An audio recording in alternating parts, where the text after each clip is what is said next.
सुमारे 1.5 वर्षापूर्वी बेपत्ता झालेल्या एका बँकेतील क्लार्कचा 47 लाख रुपयांच्या देवाणघेवाणीच्या कारणावरून खून झाला असल्याची घटना शहर गुन्हे शाखेच्या पोलिसांनी उघडकीस आणली।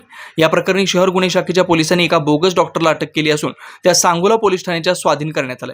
विशाल दत्तात्रय बनसोडे वय 36 राहणार सावित्रीबाई फुले हाऊसिंग सोसायटी संभाजीपूर नांदणी रोड जयसिंगपूर तालुका शिरोळ जिल्हा कोल्हापूर असं अटक करण्यात आलेल्या बोगस डॉक्टरचं नाव आहे रमण सातप्पा साबळे वय 36 राहणार 151 लक्ष्मीपेठ देगाव रोड सोलापूर असं खून झालेल्याचं नाव आहे। याबाबत श्रीमती मीना सातप्पा साबळे राहणार सोलापूर यांनी दिलेल्या माहितीवरून फौजदार चावडी पोलीस ठाण्यात मिसिंग दाखल करण्यात आले होते। 19 एप्रिल 2023 रोजी रमण साबळे हे डॉक्टर बाबासाहेब आंबेडकर जयंतीनिमित्त मुंबई येथे जातो असं सांगून सायंकाळी 5च्या सुमारास घरातून गेलेले होते। अनेक दिवस झाले तर रमण घरी परत आलेच नाहीत म्हणून त्यांची आई मीना साबळे यांनी 18 एप्रिल 2023 रोजी फौजदार चावडी पोलीस ठाण्यात मिसिंग दाखल केली।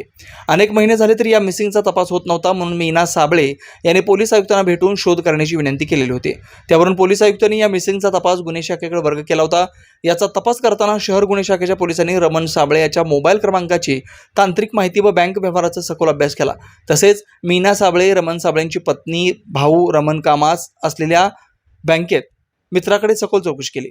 त्यावेळी रमण साबळे यांचे विशाल बनसोडे याच्याशी सतत संपर्क व पैशाचे व्यवहार झाल्याचं दिसून आलं। त्यावरून गुन्हे शाखेच्या पोलिसांनी विशाल बनसोडे याच्याकडे चौकशी केली असता त्यांनी सुरुवातीला खोटी व दिशाभूल करणारी माहिती दिली।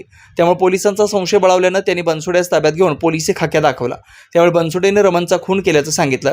त्यामुळे पोलिसांनी त्याच्याकडे अधिक चौकशी केल्यानंतर त्यांनी कशा प्रकारे रमणचा खून केला हे सांगितलंय। त्यानुसार गुन्हे शाखेच्या पोलिसांनी सांगोला पोलिसांशी संपर्क करून त्यांच्याकडे दाखल असलेल्या गुन्ह्याची माहिती घेतली। त्यावेळी सांगोला पोलीस ठाण्यात अज्ञात माहितीचा खून करून पुरावा नष्ट केल्याप्रकरणी गुन्हा दाखल असून मयत व्यक्तीचा गेल्या 15 महिन्यापासून ओळख पटली नसल्याचं तसेच आरोपी देखील मिळत नसल्याचं दिसून आलं। त्यामुळे शहर गुन्हे शाखेच्या पोलिसांनी विशाल बनसोडे यास सांगोला पोलीस ठाण्याच्या ताब्यात देण्यात आले। हे कामगिरी पोलीस आयुक्त एम राजकुमार, उपायुक्त डॉक्टर दीपाली काळे, सहाय्यक आयुक्त राजन माने, पोलीस निरीक्षक सुनील दोरगे यांच्या मार्गदर्शनाखाली सहाय्यक पोलीस निरीक्षक संदीप पाटील, अंमलदार विजयकुमार वाळके, विद्यासागर मोहिते, तातेसाहेब पाटील, गणेश शिंदे, वसीम शेख, सायबर ठाण्याकडील प्रकाश गायकवाड, मच्छिंद्र राठोड यांनी केले।